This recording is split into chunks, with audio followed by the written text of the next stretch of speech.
My name's Jeff Clapper, and I'm a reproductive physiologist here. And a lot of the areas that I work in involve hypothalamic and anterior pituitary control of reproduction in the gilt and in the sow. One of the big problems that we have in reproduction is we will get a gilt into the herd and she fails to attain puberty, at least attain puberty at the optimal time in order to enter the herd. Or then again, she'll go through, attain puberty, get put into the herd, and she will not recycle. So that's one of the big drawbacks to this. So we're looking at factors which are controlling the release of those reproductive hormones. And one of the things that we look at is kisspeptin. Kisspeptin is a hypothalamic hormone, and it controls the release of GnRH, gonadotropin releasing hormone, which in turn causes release of luteinizing hormone to cause ovulation and CL development, among other things.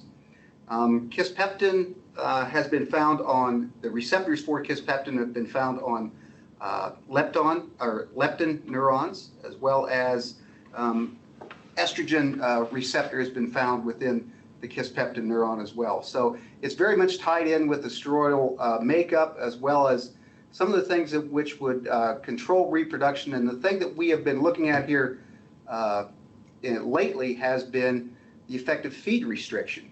And we know that feed restriction actually decreases reproductive performance, and it decreases a lot of the reproductive hormones as well.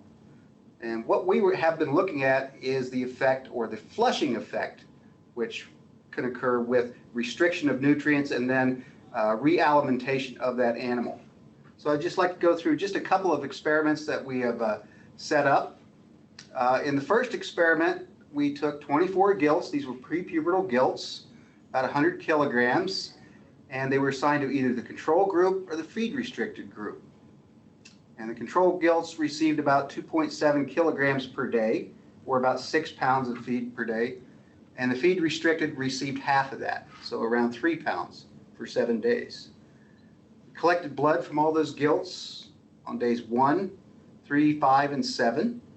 And then on day 8, we killed 6 of the controls and 6 of the feed restrictant in the meat lab and collected blood and tissues. And we collected hypothalamus and anterior pituitary. The remaining feed restricted and control gilts were then fed 2.7 kilograms for the next week. We collected blood throughout that time on days 10 and 13, and then we slaughtered them on day 14. So the feed restricted group was feed restricted for 7 days, and then they were realimented for the final 7 days.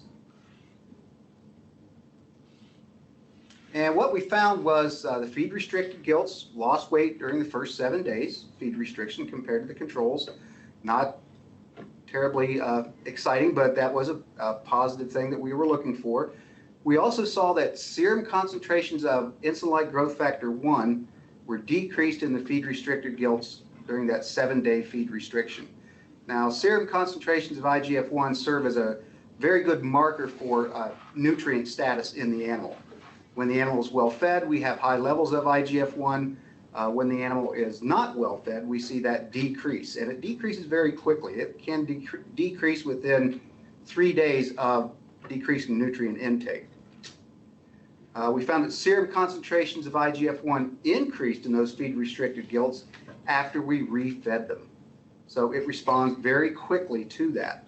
What's happening within the brain and within the anterior pituitary, we're not entirely sure yet. We kind of got cut short with some of our testing due to the COVID outbreak and restrictions within the lab.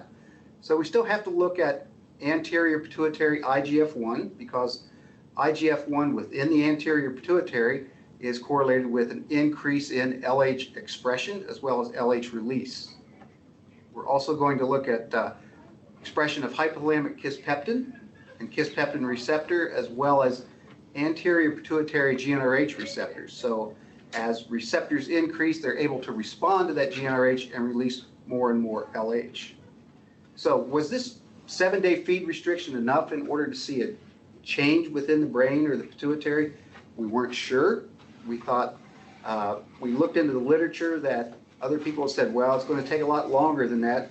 certainly we saw a decrease in IGF-1, which showed us, and a decrease in weight, that we did have an effect. Whether or not it changed anything within the brain, we weren't sure. So we decided to do a second experiment. It was basically a repeat of the first, where we took 24 gilts, about the same weight and age. We split them into control as well as feed restricted. And the controls received, again, 6 pounds of feed per day, while the feed restricted received half of that for 7 days. And then blood was obtained as before on days 1, 3, 5, and 7.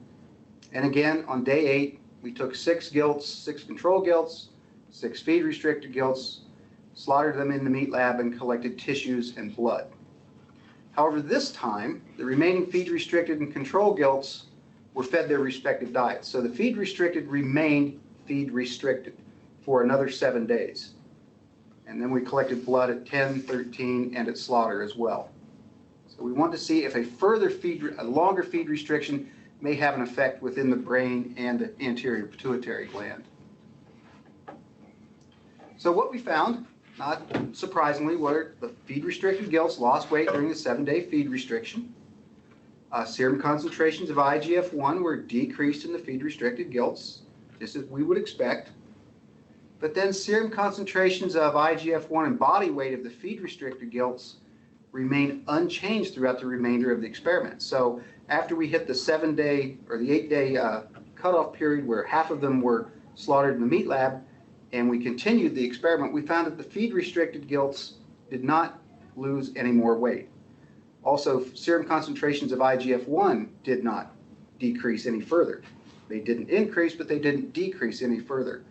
So it looks like these gilts hit a new baseline. Whether that's important or not, we haven't found out yet.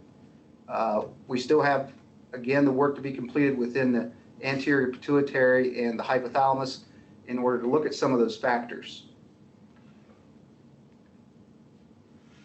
So changes within the hypothalamus and the pituitary in response to feed restriction may help to explain the concept of how flushing works. Flushing is a concept where the animal was restricted on feed for a certain period of time, and then it's basically re-alimented with that feed, and what we find is we get an increase in ovulation rate and an increase in the release of some of those hormones. What's actually driving that, we're not entirely sure. It could be kisspeptin. It might be leptin, could be NPY, a number of different things that are working within the hypothalamus and the pituitary. And that's what we're digging into right now. We still don't know. It remains to be determined whether 7-day restriction is adequate to cause changes in the hypothalamus and pituitary. We will find out here shortly. And it may help to increase reproductive performance or reproductive efficiency of these young gilts entering the herd. If we can increase litter size, or we can keep them in the herd, introduce them into the herd, and then actually they remain cycling and becoming part of the herd. So that's all I've got, and I'll entertain any questions if anybody has any.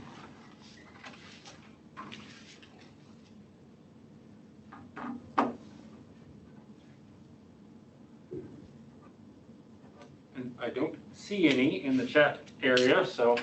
Okay, thank you. Thank you.